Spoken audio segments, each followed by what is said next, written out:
Hello everyone, welcome back to my daily cooking vlogs. ಇವತ್ತಿನ ವೀಡಿಯೋನ ನಾನು ಮೈಸೂರು ಮನೆಯಿಂದ ಸ್ಟಾರ್ಟ್ ಮಾಡ್ತಾ ಇದ್ದೀನಿ. ಶನಿವಾರ ಭಾನುವಾರ ರಜೆ ಇದ್ದಿದ್ದರಿಂದ ನಾವು ಶುಕ್ರವಾರನೇ ಮೈಸೂರಿಗೆ ಹೋಗಿದ್ವಿ. ಶುಕ್ರವಾರ ಸ್ವಲ್ಪ ಕೆಲಸ ಇತ್ತು ಮೈಸೂರಿನಲ್ಲಿ, ಅದನ್ನೆಲ್ಲ ಮುಗಿಸ್ಕೊಂಡು ನಾನಿವಾಗ ಶನಿವಾರ ವ್ಲಾಗ್ನ ಸ್ಟಾರ್ಟ್ ಮಾಡಿದ್ದೀನಿ. ಶನಿವಾರ ಮತ್ತು ಭಾನುವಾರದ್ದು.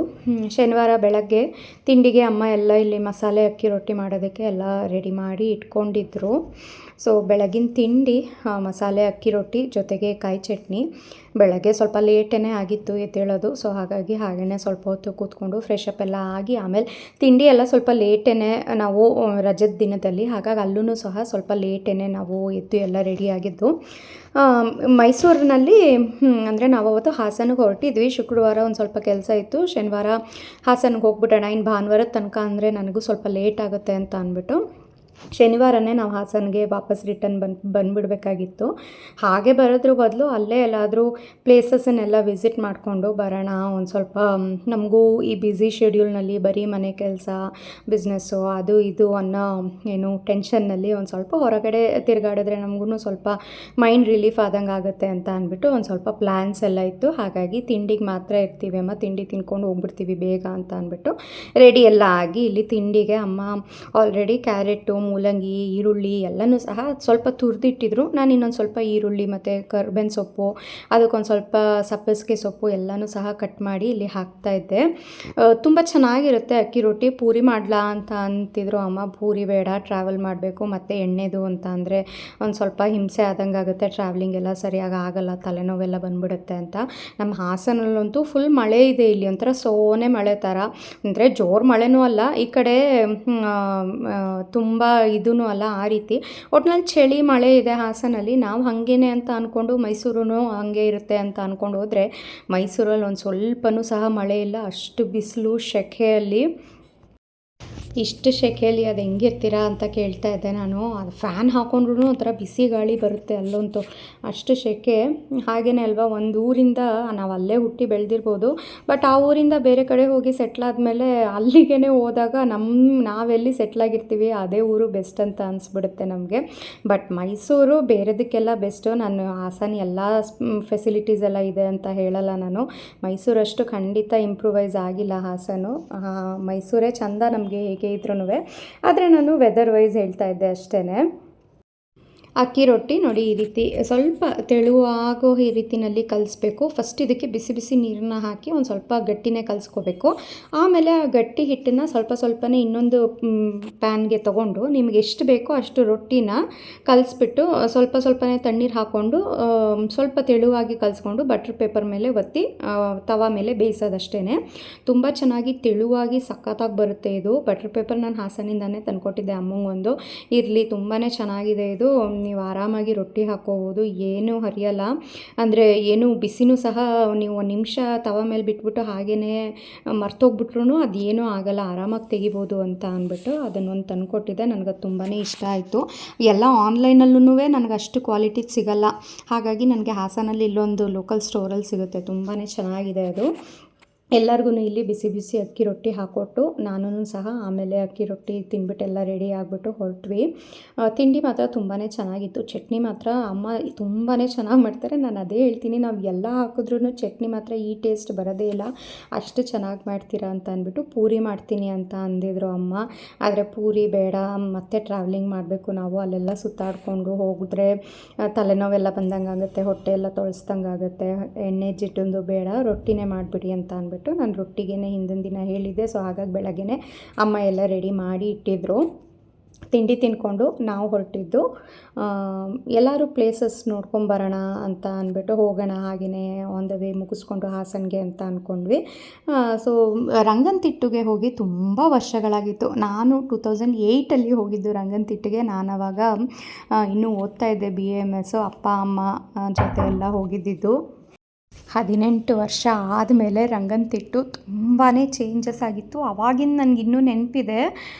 ಬೋಟಿಂಗೂ ಇತ್ತು. ಇವಾಗ್ಲೂ ಸಹ ಬೋಟಿಂಗ್ ಅಷ್ಟೇ ಇರೋದು. ಬೋಟಿಂಗಲ್ಲಿ ಹೋದ್ರೇ ನಿಮಗೆ ಹಕ್ಕಿಗಳು ಅದನ್ನೆಲ್ಲ ಕಾಣಿಸೋದು, ಪಕ್ಷಿಗಳು, ಬೇರೆ ಬೇರೆ ಮೈಗ್ರೇಟ್ರಿ ಬರ್ಡ್ಸ್ ಎಲ್ಲನೂ ಕಾಣೋ ಅಂಥದ್ದು. ಮೈಸೂರಿಂದ ತುಂಬ ಹತ್ತಿರ. ನಮಗೆ ಹಾಸನ ಈ ಕಡೆ ಶ್ರೀರಂಗಪಟ್ಟಣ ಮೇಲೆ ಬಂದುಬಿಟ್ರೆ ನಾವು ಹಾಸನ ಕಡೆಗೂ ಹೋಗ್ಬೋದು. ಕೆ ಆರ್ ಪೇಟೆ, ಚನ್ನರಾಯಪಟ್ಟಣ ಕಡೆಯಿಂದ ಹಾಸನಕ್ಕೆ ಬಂದುಬಿಡ್ಬೋದು ಅಂತ ಅಂದ್ಬಿಟ್ಟು ನಾವು ರಂಗನತಿಟ್ಟು ಒಂದೇ ಪ್ಲ್ಯಾನ್ ಮಾಡ್ಕೊಂಡ್ವಿ. ಆಮೇಲೆ ರಂಗನಾಥ ಸ್ವಾಮಿ ದೇವಸ್ಥಾನಕ್ಕೂ ಹೋಗೋಣ ಅಂತ ಅಂದ್ಕೊಂಡ್ವಿ. ಬಟ್ ತುಂಬ ಇಲ್ಲೇ ಸ್ವಲ್ಪ ನಮಗೆ ರಶ್ ಇತ್ತು. ಆಮೇಲೆ ದೇವಸ್ಥಾನದಲ್ಲಿ ಇನ್ನೂ ಸಹ ರಶ್ ಇರುತ್ತೆ, ವೀಕೆಂಡ್ ಬೇರೆ. ಬೇಡ, ಹಾಸನಕ್ಕೆ ಹೋಗೋದು ಲೇಟ್ ಆಗುತ್ತೆ ಅಂತ ಅಂದ್ಬಿಟ್ಟು ಬರೀ ರಂಗನತಿಟ್ಟು ಪಕ್ಷಿಧಾಮ ಒಂದನ್ನೇ ನಾವು ನೋಡಿಕೊಂಡು ಹೊರಟಿದ್ದು. ಚೆನ್ನಾಗಿದೆ. ಒನ್ ಡೇಗೆ ನೀವು ಆರಾಮಾಗಿ ಹೋಗಿ ವಿಸಿಟ್ ಮಾಡ್ಕೊಂಡು ಬರ್ಬೋದು. ಯಾರ್ಯಾರಿಗೆ ಈ ರೀತಿ ಪಕ್ಷಿಗಳು, ಈ ರೀತಿ ಝುವಾಲಜಿ ಮೇಲೆಲ್ಲ ಇಂಟ್ರೆಸ್ಟ್ ಇದೆ ಅವ್ರಿಗೆಲ್ಲ ಒಂಥರ ಚೆನ್ನಾಗಿ ಅನಿಸುತ್ತೆ. ನೋಡಿ ಎಷ್ಟು ಜನ, ಎಷ್ಟು ವಿಸಿಟರ್ಸ್ ಬಂದಿದ್ದರು, ಬೇರೆ ಬೇರೆ ಕಡೆಯಿಂದೆಲ್ಲ ಬರ್ತಾರೆ. ತುಂಬ ಚೆನ್ನಾಗಿ ಅನಿಸುತ್ತೆ. ಬೋಟಿಂಗೇ ಅಲ್ಲಿ ಮೇನ್ ಅಟ್ರಾಕ್ಷನ್, ಬೇರೆ ಏನೂ ಇಲ್ಲ. ಇನ್ನು ಮಿಕ್ಕಿದ್ದು ಪಾರ್ಕ್ ಆ ರೀತಿ ಎಲ್ಲ ಇರುತ್ತೆ ಅಷ್ಟೇ.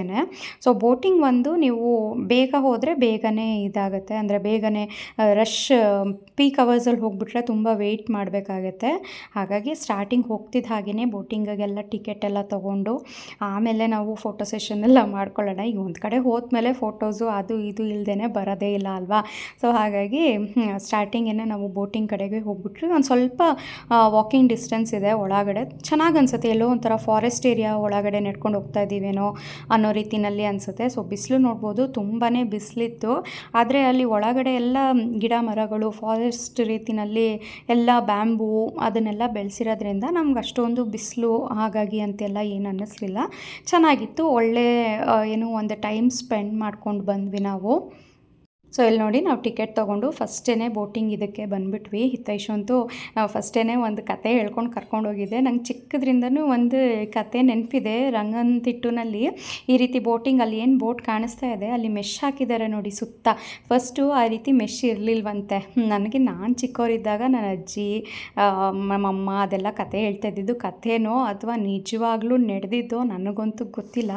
ಬಟ್ ಇಲ್ಲಿ ತುಂಬ ಮೊಸಳೆಗಳಿವೆ ಈ ನದಿನಲ್ಲಿ. ಕಾವೇರಿ ನದಿ ಅಲ್ವಾ ಇದು. ಇದರಲ್ಲಿ ತುಂಬಾ ಮೊಸಳೆಗಳಿವೆ. ಬರ್ಡ್ ಬಿಟ್ಟರೆ ಇನ್ನೊಂದು ಅಟ್ರಾಕ್ಟಿವ್ ಏನಂದರೆ ಅದು ಮೊಸಳೆಗಳೇ.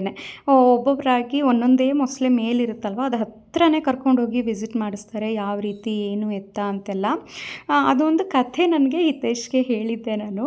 ಏನಂತ ಅಂದರೆ ನಿಜನೋ ಸುಳ್ಳ ನನಗಂತೂ ಗೊತ್ತಿಲ್ಲ. ಈ ಫಸ್ಟೆಲ್ಲ ಮಾಮೂಲಿ ಬೋಟ್ ಥರ ಇತ್ತಂತೆ, ಈ ರೀತಿ ಮೆಶ್ ಅದೆಲ್ಲ ಇರಲಿಲ್ವಂತೆ. ಸೊ ಒಂದು ಫ್ಯಾಮಿಲಿ ಒಂದು ಮಗು ಏನೋ ಹಿಂಗೆ ಹೋಗ್ತಾ ಹಾಗೆ ಕೈ ಏನೋ ಹಾಕ್ತಾ ಇರ್ಬೇಕಾದ್ರೆ ಮೊಸಳೆ ಕೈ ಹಿಡ್ಕೊಬಿಡ್ತಂತೆ. ಆಮೇಲೆ ಇಲ್ಲ, ಮೊಸಳೆ ಬಿಡಲ್ಲ ಅದನ್ನು, ನೀವು ಮಗುನೇ ಹಿಂಗೆ ಹಾಕ್ಬಿಡಿ ಅಂತ ಹೇಳ್ದಂಗೆ. ಅದು ನಿಜನೋ ಸುಳ್ಳೋ ನನಗೆ ಈಗಲೂ ರಂಗನತಿಟ್ಟು ಅಂತ ಅಂದರೆ ನನಗೆ ಆ ಕತೆ ನೆನಪಾಗತ್ತೆ. ಹೌದು, ಮೊಸಳೆ ಹಿಡ್ಕೊಂಡ್ರೆ ಬಿಡಲ್ಲ ಅದು ಬೋಟನ್ನೇ ಹಿಂಗೆ ಎಳೆದು ದಬ್ಬಾಕ್ಸ್ಬಿಡುತ್ತೆ. ನಾವು ಎಲ್ಲನೂ ನೀರೊಳಗಡೆ ಹೋಗ್ಬಿಡ್ತೀವಿ. ಸೊ ಬೆಟರ್ ಆ ಮಗುನೇ ಎಸ್ಬಿಡಿ ಅಂತ ಅಂದ್ಬಿಟ್ಟು ಮಗುನೇ ಕೆಳಗಡೆ ಬಿಟ್ಬಿಡ್ತಾರಂತೆ. ಯಾರು ಬಿಡ್ತಾರೋ ಆ ಥರ ಅಲ್ವಾ, ಯಾರೂ ಬಿಡಲ್ಲ. ಬಟ್ ಆ ಕತೆ ಅಂತ ಅಂದ್ಕೊಂಡಿದ್ದೀನಿ. ನಿಜನೋ ಸುಳ್ಳೋ ನನಗೆ ಗೊತ್ತಿಲ್ಲ. ಹಿತೈಷಿಗೆ ಹೇಳಿ ಕರ್ಕೊಬಂದಿದ್ದೆ, ಅದಕ್ಕೆ ಈ ರೀತಿ ಎಲ್ಲ ಮೆಸ್ ಹಾಕಿರೋದು. ಕೈ ಅಂತೂ ಹಾಕಬಾರ್ದು ನೀನು ಕೆಳಗಡೆ, ಹಾಕೋಕ್ಕೂ ಬಿಡಲ್ಲ ಅಲ್ಲಿ. ಸೊ ಸೈಡಲ್ಲಿ ಕೂತ್ಕೊಳ್ಳೋಕ್ಕೂ ಸಹ ಹೆದರ್ಕೋತಾ ಇದ್ದ ಅವನು. ಸೈಡಲ್ಲಿ ನಾನು ಕೂರಲ್ಲಪ್ಪ, ಮೊಸಳೆ ಎಗರೋಬಿಟ್ರೆ ಅಂತ ಅಂದ್ಬಿಟ್ಟು. ಬೇರೆ ಎಲ್ಲ ಕಡೆನೂ ಈಗ ಬೋಟಿಂಗ್ ಅಂತ ಅಂದರೆ ಯೂಶ್ವಲಿ ಮೋಟರ್ಸ್ ಬೋಟ್ ಇರುತ್ತೆ ಅಲ್ವಾ, ಅದೊಂದು ಸಲ ಇಂಪ್ರೂವೈಸ್ಡ್. ಇಲ್ಲಿ ನನಗೆ ಡಿಫ್ರೆಂಟ್ ಅಂತ ಅನ್ನಿಸ್ತು. ಕೈನಲ್ಲೇ ಈ ರೀತಿ ಇದು ಮಾಡಿ ಕರ್ಕೊಂಡು ಹೋಗೋದು. ಬೇರೆ ಬೇರೆ ಹಕ್ಕಿಗಳನ್ನೆಲ್ಲನೂ ಸಹ ತೋರಿಸಿದ್ರು. ಇವಾಗ ಮೈಗ್ರೇಟ್ರಿ ಸೀಸನ್ ಇರಲ್ಲ, ಹಾಗಾಗಿ ಇದೆಲ್ಲ ಲೋಕಲ್ ಬರ್ಡ್ಸೇ ಇದೆ. ಸ್ಪೆಷಲ್ ಏನಾದರೂ ಇದ್ದರೆ ನಾನು ತೋರಿಸ್ತೀನಿ ಅಂತ ಅಂದ್ಬಿಟ್ಟು ಹಾಗೇ ಹೋಗ್ತಾ ಮೊಸಳೆ ತೋರಿಸ್ತಾ ಇದ್ರು. ಇಲ್ಲಿ ನೋಡಿ, ಮೊಸಳೆ ಹತ್ರ ಹೋಗೋಣ, ಅಲ್ಲೊಂದು ಬಂಡೆ ಮೇಲೆ ಬಂದಿದೆ ಅಂತ ಅಂದ್ಬಿಟ್ಟು ನಾವೆಲ್ಲ ಎಲ್ಲೋ ಆ ಬಂಡೆ ಮೇಲೆ ಹಾಗೇ ಇದೆ ಮೊಸಳೆ ಸ್ಟ್ಯಾಚ್ಯೂ ಇಟ್ಟಿದ್ದಾರೆ, ಮೋಸ್ಟ್ಲಿ ಬಕ್ರ ಮಾಡೋಕ್ಕೆ ಅಂತ ಅಂದ್ಕೊಂಡ್ವಿ. ಹಾಗೆ ಅಂತಿದ್ದಾಗೇ ಅದು ಬಾಯಿನ ಹಿಂಗೆ ಕ್ಲೋಸ್ ಮಾಡಿ ಓಪನ್ ಮಾಡ್ತು. ಅದು ನೋಡಿ ಒಂಚೂರು ಮೂವ್ ಆಗ್ತಾ ಇಲ್ಲ, ಹಾಗೇ ಅಂತ ಅನಿಸುತ್ತೆ ನೋಡಿದ್ರೆ. ನಮಗೊಂಥರ ಅಷ್ಟು ಹತ್ತಿರದಿಂದ ಈಗ ಝೂನಲ್ಲಿ ಇರಲೋ ಬೇಡವೋ ಅಂತ ಇರುತ್ತೆ. ಇದು ನದಿ ಅಲ್ವಾ, ನದಿನಲ್ಲಿ ಅವು ಪಾಡುಗವು ಆರಾಮಾಗಿ ನ್ಯಾಚುರಲ್ ಆಗೇ ಇರ್ತವೆ. ಸೊ ನಾವು ಕೇಳ್ತಾ ಇದ್ವಿ ನಿಜವಾಗ್ಲೂ ಮೊಸಳೆನಾ ಅದು ಅಥವಾ ನೀವೇ ಏನಾದರೂ ಸ್ಟ್ಯಾಚ್ಯೂ ಇಟ್ಟಿದ್ದೀರಾ ಅಂತ. ಅದು ಓಪನ್ ಮಾಡಿರೋ ಬಾಯಿ ಕ್ಲೋಸೇ ಮಾಡ್ತಾ ಇಲ್ಲ. ಇಲ್ಲ ಅದು ಏನೋ ತಿಂದಿದೆ ಇವಾಗಿನೂ. ಅದು ಡೈಜೆಷನ್ ಮಾಡ್ಕೊಳ್ಳೋಕ್ಕೆ ಆ ರೀತಿ ಬಾಯಿನ ಓಪನ್ ಇಟ್ಕೊಂಡಿರುತ್ತೆ ಯಾವಾಗ್ಲೂ. ಅದು ಒನ್ಸ್ ಅದಕ್ಕೆ ಡೈಜೆಷನ್ ಆದಮೇಲೆ ಅದು ಒಳಗಡೆ ನೀರೊಳಗಡೆ ಮತ್ತೆ ಹೋಗ್ಬಿಡುತ್ತೆ ಅಂತ ಅಂದು ಹೇಳಿದ್ರು. ಹೌದಲ್ವಾ ಅಂತ ಅನ್ನಿಸ್ತು. ಆಮೇಲೆ ನಮಗೆ ತುಂಬ ಮೊಸಳೆಗಳನ್ನು ಸಹ ಕಾಣಿಸ್ತು. ಎಷ್ಟಿದೆಯೋ ಏನೋ ಗೊತ್ತಿಲ್ಲ. ಒಟ್ಟಿನಲ್ಲಿ ತುಂಬ ಕೇರ್ಫುಲ್ಲಾಗಿ ಇರಬೇಕು. ಇಲ್ಲಿ ಮಾತ್ರ ಒಂದು ಸ್ವಲ್ಪನೂ ಕೈ ಹಾಕಲಿಕ್ಕೆ ಅಥವಾ ಬಗ್ ನೋಡಲಿಕ್ಕೆ ಎದ್ದೇಳೋದಕ್ಕೆ ಆ ರೀತಿ ಎಲ್ಲ ಬಿಡಲ್ಲ. ಏಕೆಂದರೆ ಡೇಂಜರ್ ಅಲ್ವಾ. ಹರಿಯೋ ನದಿ, ಅಲ್ಲಿ ತುಂಬ ಮೊಸಳೆಗಳಿವೆ, 1 2 ಅಂತ ಅಲ್ಲ, ಎಣ್ಸೋಕ್ಕೆ ಆಗಲಿ. ಇಲ್ಲಿ ಬಿಟ್ಟರೆ ಅಲ್ಲಿ ಬಿಟ್ಟರೆ ಇಲ್ಲಿ ಮೊಸಳೆ ಹತ್ತಿರ ಕರ್ಕೊಂಡು ಹೋಗ್ತಾಯಿದ್ರು. ತುಂಬ ಚೆನ್ನಾಗಂತ ಅನ್ನಿಸ್ತಾಯಿತ್ತು. ನ್ಯಾಚುರಲ್ಲು ಮೊಸಳೆ ಹತ್ತಿರ ಹೋಗಿ, ಈಗ ನಾವು ಗೋವಾಗೆಲ್ಲ ಹೋದಾಗ ಡಾಲ್ಫಿನ್ ಹತ್ರ ಕರ್ಕೊಂಡು ಹೋಗ್ತಾರೆ ನೋಡಿ, ಆ ರೀತಿ ಇಲ್ಲಿ ಮೊಸಳೆ ಹತ್ತಿರ ಕರ್ಕೊಂಡು ಹೋಗ್ತಿದ್ರು. ಇಲ್ಲೊಂದು ಮೊಸಳೆ ಇದೆ, ನೋಡೋಣ ಇರಿ. ಅದು ನಿದ್ದೆ ಮಾಡ್ತಾ ಇರುತ್ತೆ ಮೇಲ್ಗಡೆ ಬಂದು. ಹತ್ತಿರನೇ ಕರ್ಕೊಂಡು ಹೋಗ್ತೀನಿ ಅಂತ ಅಂದ್ಬಿಟ್ಟು ಹತ್ತಿರ ಕರ್ಕೊಂಡು ಹೋದ್ರು. ಬೋಟಲ್ಲಿ ಸ್ವಲ್ಪ ಡಿಸ್ಟರ್ಬ್ ಮಾಡಿದ್ದಕ್ಕೆ 1 ಸೆಕೆಂಡಲ್ಲಿ ಒಳಗಡೆ ಹೊರಟೋಯ್ತು. ಚೆನ್ನಾಗಿ ಅನಿಸುತ್ತೆ ಒಂಥರ ರಿಯಲ್ ಅನಿಮಲ್ಸು, ಈ ರೀತಿ ಇದನ್ನೆಲ್ಲ ನೋಡೋದಕ್ಕೆ ನಮಗೂ ಸ್ವಲ್ಪ ಖುಷಿ ಅಲ್ವಾ. ಈಗ ನನಗೆ ಈ ರೀತಿ ಎಲ್ಲ ನನಗೆ ತುಂಬಾ ಇಷ್ಟ ಆಗುತ್ತೆ. ನನಗೆ ಸ್ವಲ್ಪ ಈ ರೀತಿ ಹಿಲ್ ಸ್ಟೇಷನ್ನು, ಗ್ರೀನರಿ ಆ ರೀತಿದೆಲ್ಲ ನನಗೆ ಪ್ಲೇಸಸ್ ತುಂಬಾ ಇಷ್ಟ ಆಗುತ್ತೆ. ಬೀಚ್ ಸೈಡು ಅದೆಲ್ಲ ನನಗೆ ಅಷ್ಟಾಗಿ ಇಷ್ಟ ಆಗಲ್ಲ. ಸೊ ನನಗೆ ಈಗ ನ್ಯಾಚುರಲ್ ಆಗಿ ಕಾಡು, ಈ ರೀತಿ ನದಿ ಅದೆಲ್ಲ ಒಂದು ಸ್ವಲ್ಪ ಇಷ್ಟ ಆಗುತ್ತೆ. ಬಟ್ ಬೋಟಿಂಗ್ ಸ್ವಲ್ಪ ಭಯನೇ ಇರುತ್ತೆ. ಏಕೆಂದರೆ ನಾವು ಎಷ್ಟೇ ಸೇಫಲ್ಲಿದ್ರೂ ಇವಾಗೆಲ್ಲ ಸ್ವಲ್ಪ ಇದೆಲ್ಲ ನೋಡ್ತಾನೆ ಇರ್ತೀವಿ ಅಲ್ವಾ. ಏನೋ ಬೋಟ್ ದಬ್ಬಾಕೋಬಿಡೋದಂತೆ ಅದೆಲ್ಲ ಭಯ ಇದ್ದೇ ಇರುತ್ತೆ. ಬಟ್ ಆದ್ರೂ ಒಂದು 20 ನಿಮಿಷ 25 ನಿಮಿಷದ್ದು ಬೋಟ್ ವ್ಯೂ ಚೆನ್ನಾಗಿ ಅನಿಸುತ್ತೆ. ನಾವು ಹೋಗಿ ಬರ್ಬೋದು. ವಿಂಟರ್ ಸೀಸನ್ ಆ್ಯಕ್ಚುಲಿ ಬೆಸ್ಟು ನೀವು ಮೈಗ್ರೇಟ್ರಿ ಬರ್ಡ್ಸನ್ನು ನೋಡೋದಕ್ಕೆ. ಏಕೆಂದರೆ ಅವ್ರು ಹೇಳ್ತಾಯಿದ್ರು ಸೈಬೀರಿಯಾಯಿಂದ, ಹಿಮಾಲಯಾಸ್ ಮತ್ತು ಲ್ಯಾಟಿನ್ ಅಮೆರಿಕಾ ಆ ಕಡೆಯಿಂದ ಎಲ್ಲ ತುಂಬ ಥೌಸಂಡ್ಸ್ ಆಫ್ ಬರ್ಡ್ಸ್ ಬರುತ್ತೆ ಮೇಡಮ್.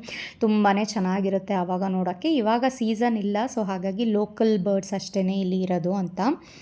ಬೋಟಿಂಗ್ ಎಲ್ಲ ಮುಗಿಸ್ಕೊಂಡು ಅಲ್ಲಿ ಒಂದು ಶಾಪ್ ಇದೆ, ಅಲ್ಲೆಲ್ಲ ಶಾಪಿಂಗ್ ಮುಗಿಸ್ಕೊಂಡು ನಾವು ವಾಪಸ್ ಹಾಸನಿಗೆ ಹೊರಟದ್ದು.